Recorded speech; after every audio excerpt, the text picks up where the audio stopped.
le prochain mouvement qui va prendre place sur le Bitcoin va être extrêmement déterminant sur la direction qu'il va prendre dans les prochaines semaines. Je vais t'expliquer pourquoi on est sur un niveau extrêmement important et qu'est-ce qui est en train actuellement de se faire sur le prix. Je vais de nouveau te partager la zone intéressante pour intervenir potentiellement à l'achat sur le Bitcoin. Puis par la suite, on ira voir mon analyse sur Ethereum qui arrive sur un niveau critique. On ira par la suite voir 3 actions. Donc la première, l'action de Coinbase. Par la suite, on ira voir l'action de Total Energy qui exécute parfaitement le biais que je t'ai partagé il y a plusieurs semaines. Et on finira par l'action de Tesla qui vient d'atteindre notre cible. Donc je vais te partager ce que je vais anticiper dans les prochaines semaines. Comme tu le vois actuellement, le prix du Bitcoin est en train de range, on va dire, d'accord. Il est entre deux bords, donc une résistance et un support. Donc ça, c'est extrêmement important à repérer. Pourquoi? Parce que c'est dans ce genre de setup où il y a énormément d'intervenants qui viennent se placer, d'accord. Tout au long de ce range, d'accord, il y a énormément d'intervenants qui viennent se placer autant à l'achat qu'en vente, d'accord. Et donc forcément, ça va créer de la liquidité, d'accord. Chaque ordre entré sur le marché crée un deuxième ordre, tout simplement parce qu'une fois que tu es rentré sur le marché, il va falloir que tu sortes. Donc globalement, les ordres de sortie, c'est-à-dire les stop loss, ils vont être majoritairement au-dessus des résistances et en dessous des supports. Ok, donc là, il faut se dire qu'on a deux grosses zones de liquidité, c'est-à-dire la première au nord, au-dessus de la résistance des 104 600 $ et la deuxième au sud au niveau des 102 000 $ environ. Ok,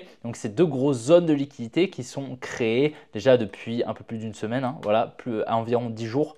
Et là, on voit bien à court terme qu'on est en train de créer, comme tu vois, un triangle de compression. Donc ça, pareil, c'est de la liquidité qui est en train d'être créée parce que ce genre de setup chartiste incite énormément d'intervenants à vendre, par exemple, au contact de la trendline ou même à acheter au contact de la trendline haussière comme ceci.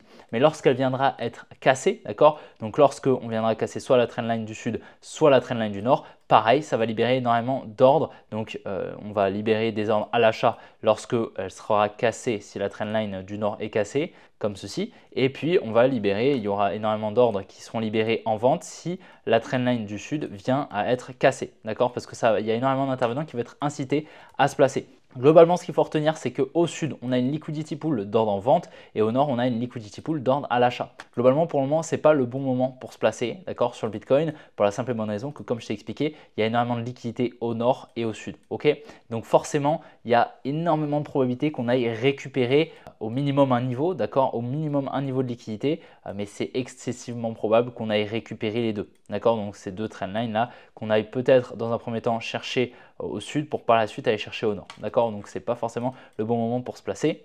En tout cas, je t'avais partagé dans la dernière vidéo ici ce gros support juste là qui, à court moyen terme, a d'énormes probabilités d'être liquidé. Pour le moment, on vient le conforter comme tu vois avec ce gros mouvement haussier. Donc on vient le conforter, on vient conforter ici ce support. Donc il y a énormément de liquidités encore qui viennent être accumulées sous ce support des 101 360 $. Donc ça augmente les probabilités qu'on aille le récupérer dans les prochains jours, les prochaines semaines. D'accord? Ici, comme tu le vois, donc on est venu liquider. En fait, là, ce qui se passe, c'est qu'on est vraiment dans un range et on vient à chaque fois récupérer des trendlines, des supports, des résistances, des highs, des lows parce qu'il y a énormément de liquidité. D'accord? Là, on a une trendline, boum, on vient la liquider. On a une résistance ici, boum, on vient la liquider. On a de nouveau une résistance ici, on vient la liquider. Tu vois, il y a vraiment continuellement des liquidités qui sont créées, des liquidités qui sont récupérées. Ici, pareil, on va récupérer une trendline. Ici, qu'est-ce qu'on est en train d'effectuer là à court terme? Regarde, on est en train de conforter ici ce support. Donc pareil, ça va faire quoi? Ça va tout simplement accumuler de la liquidité. Si j'arrive à récupérer ça, voilà. Ça va accumuler de la liquidité ici au niveau des 102 500. Donc pareil, c'est un niveau à court terme qui sera récupéré. Mais sauf que regarde, ici à court terme, on est en train de nouveau de créer une trendline. Donc voilà, on est vraiment sur un niveau, c'est pas intéressant de se placer ici. Donc pour le moment, on va patienter un petit peu parce qu'il y a énormément de liquidité, énormément de recherche de liquidité. Donc voilà, pour le moment, on est dans ce qu'on va appeler une manipulation. C'est-à-dire, voilà, le prix range sur un niveau. Donc pour le moment, il n'y a pas grand-chose à faire. D'accord? Mais ce qui a d'énormes probabilités d'arriver, hein, c'est qu'on vienne donc récupérer ces deux niveaux de liquidité, potentiellement ici ce low et la zone toujours pertinente hein, pour chercher de l'achat, ce sera cette demand juste là au niveau des 97 600 $. D'accord? Donc c'est toujours la zone intéressante. Ce qu'il faut se dire, c'est qu'il y a énormément de liquidité au-dessus des highs ici. Donc également, hein, comme je t'ai expliqué, hein, c'est une zone qui sera probablement récupérée. D'accord? Il y a énormément de probabilités que ce soit récupéré. Il est même possible hein, qu'on vienne dans un premier temps chercher ici ce high, puis par la suite qu'on aille récupérer la demand. D'accord? Ça, c'est pas du tout impossible. D'accord? C'est quelque chose qu'on va surveiller, mais ce qui a d'énormes probabilités d'arriver, hein, ce qui très souvent arrive, c'est que lorsqu'on a par exemple des ranges comme ceci ou bien des triangles de compression comme ceci, en fait, ce qui va se passer, c'est qu'on va venir dans un premier temps chercher une trendline par exemple pour aller chercher la deuxième, ou bien on va faire donc la trendline du sud pour aller chercher celle du nord. Ok, pareil dans le cas d'un range, hein, ce qui va très souvent se passer, c'est qu'on a ce range, tac tac tac, donc on accumule des liquidités ici et des liquidités ici, ok, et donc on vient soit dans un premier temps liquider au sud pour aller chercher au nord, ok, donc on vient liquider le support pour aller chercher la résistance, soit on vient liquider la résistance pour aller chercher le support, d'accord. Donc c'est généralement ce qui arrive, c'est pour ça que voilà, les deux niveaux ici, donc les 104 750 et les 101 500 sont deux niveaux extrêmement importants à surveiller, d'accord, parce que clairement il y a énormément de liquidité, donc il va y avoir beaucoup de mouvements qui va se passer, beaucoup de volatilité dans les prochains jours à mon avis sur le Bitcoin pour justement récupérer ces liquidités. On aura des mouvements de liquidation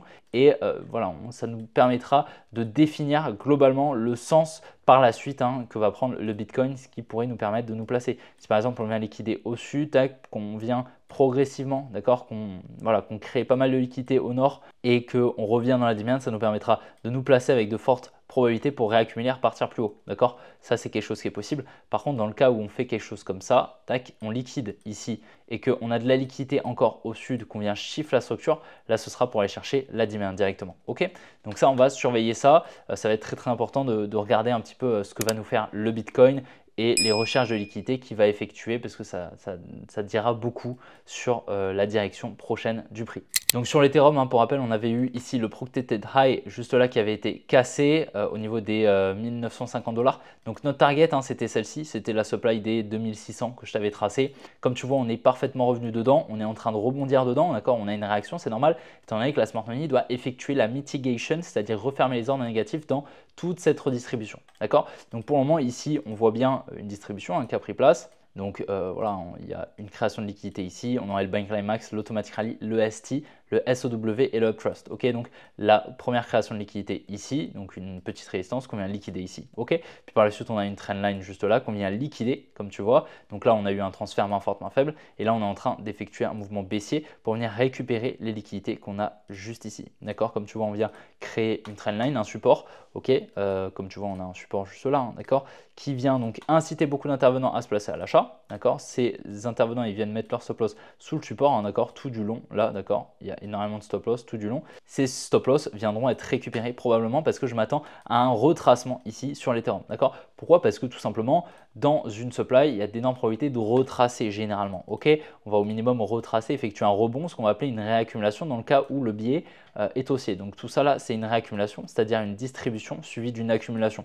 Ce que je m'attends c'est à la récupération, je pense, de tout ce bloc baissier. Tu vois, on a tout un gros bloc baissier là, donc tout ce mouvement baissier, il y a des ordres à refermer.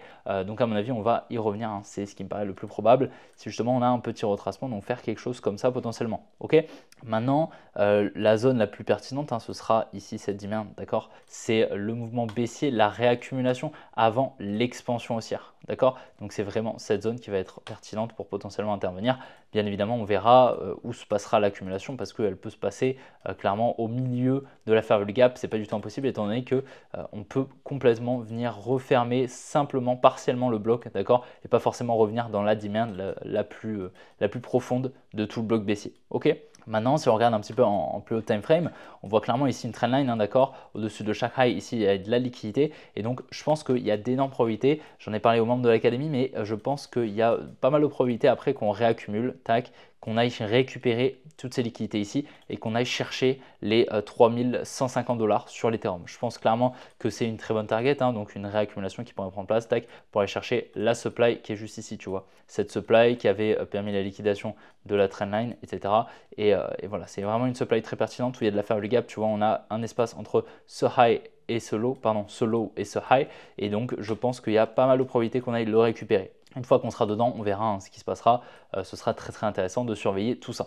Alors sur l'action de Coinbase, il y a eu une news extrêmement importante, non seulement pour les marchés américains, non seulement pour l'entreprise, mais surtout pour les cryptos. L'action de Coinbase est rentrée dans le S&P 500, donc le plus gros indice boursier au monde qui regroupe les 500 plus grosses entreprises américaines, les plus capitalisées. Et l'action de Coinbase est enfin dans le S&P. Donc ça a eu un énorme impact sur le prix, comme tu vois, plus 83%. Pourquoi? Parce que tous les gestionnaires de fonds qui proposent des ETF, notamment le S&P 500, se doivent d'acheter cette action pour tout simplement la proposer dans leur pack, dans leur fonds cotés, donc dans leur ETF. Je ne sais pas si tu te souviens, hein, l'action de Coinbase ici pendant la distribution, lorsqu'on était là, hein, d'accord, je t'avais dit que je m'attendais à un retour au minimum dans cette demand, puis par la suite, on n'avait pas eu de retournement ici, et donc je m'attendais à un retour ici dans cette demand, celle-ci des 140 $. Comme tu vois, depuis cette demand, on a plus 85%, donc c'est énorme. C'était notre target lorsqu'on avait eu ici le changement de structure intéressant, ok, je ne sais pas si tu te souviens, globalement, on a eu le changement de structure, et donc j'avais mis ma cible hein, d'ailleurs ici. C'était donc, je vais essayer de te montrer la supply qui est pertinente. Voilà, elle est juste ici. Donc ce mouvement haussier ici, tu vois, donc entre ce low et ce high, on a un mouvement haussier avant la grande expansion baissière. Et donc c'était notre target. Comme tu vois, on est parfaitement revenu dedans. Donc c'est vraiment magnifique. Et à court terme, pour le moment, le billet reste haussier. Donc on va bien évidemment surveiller ça. Mais je pense, hein, c'est pas du tout, à mon avis, ce qui va se passer, c'est qu'on va probablement avoir une réaction, d'accord, au minimum un petit retracement pour par la suite potentiellement aller chercher des plus hauts, mais ce serait assez logique, hein, d'accord, étant donné que voilà, on a une demand ici et puis qu'on arrive dans une supply, hein, donc généralement on a une réaction comme je t'en ai parlé juste avant, ok. Donc à court terme, à mon avis, on va avoir un retournement qui va prendre place ici, ce qui nous permettrait ici de retracer pour par la suite potentiellement aller chercher des plus hauts. Alors l'action totale, honnêtement, bah, c'est parfait hein, ce qui se passe. Je ne sais pas si tu te souviens, je t'avais parlé de l'action lorsqu'on était ici dans cette supply, donc c'était juste là, d'accord, juste là. Je t'avais parlé de l'action. Pour moi, on était complètement baissier sur le biais en plus haut time frame. Je vais te montrer ça. Globalement, ici, on avait un très très gros support, hein, deux equal low, donc deux lows qui sont au même niveau, qui créent un support, qui incite donc beaucoup d'intervenants à se placer et donc qui crée énormément de liquidité sous ce niveau-là. Ok, donc c'est pour ça qu'il y avait d'énormes probabilités qu'on retrace. La demand qui était pertinente, c'était la demand, il me semble, en 3 mois. Voilà, c'est la demand en 3 mois, c'était donc ce niveau-là, c'est-à-dire au niveau des 40 $ sur l'action totale. Ok, donc on était aux 60 $, je m'attendais à une baisse d'environ 50%, non 30%. Pour venir récupérer cette demand. Et comme tu vois, pour le moment, on est très bien parti. Et je vais te montrer un petit peu ce que je vais attendre, hein. Donc, on a eu une distribution imparfaite. On est venu créer une résistance. Tac, on est venu la liquider. On a eu le changement de structure juste là.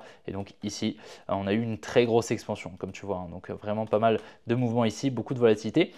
Ici, qu'est-ce que je vois? Je vois clairement une redistribution ici. Donc, tu vois, on est très, très lent. On a une grosse expansion volatile. On est assez lent. Tac, on va monter potentiellement un petit peu plus. Je pense qu'on peut monter jusqu'à ici, donc ce niveau-là, d'accord, c'est-à-dire en fait tout ce mouvement haussier juste ici. À mon avis, on va revenir dedans progressivement, tac, tac, tac. On va créer de la liquidité au sud, d'accord, et là ici on va distribuer et boum, on va avoir une grosse baisse, ok, une grosse expansion baissière. Je pense honnêtement que c'est le plus probable. En plus de ça, c'est très très cohérent avec mon biais sur le pétrole, ok, étant donné que Total Energy est extrêmement corrélé au pétrole, hein, bien sûr, plus le pétrole va augmenter, plus ils vont faire de chiffre d'affaires. Ici, clairement, je m'attends à une baisse du pétrole. J'ai une demand sur le pétrole hein, qui est plutôt intéressante que je peux te montrer très rapidement, mais globalement, je pense que le mouvement est assez cohérent. Voilà, le prix du pétrole est ici. Moi, je m'attends à un retour ici aux 43 $ sur le pétrole.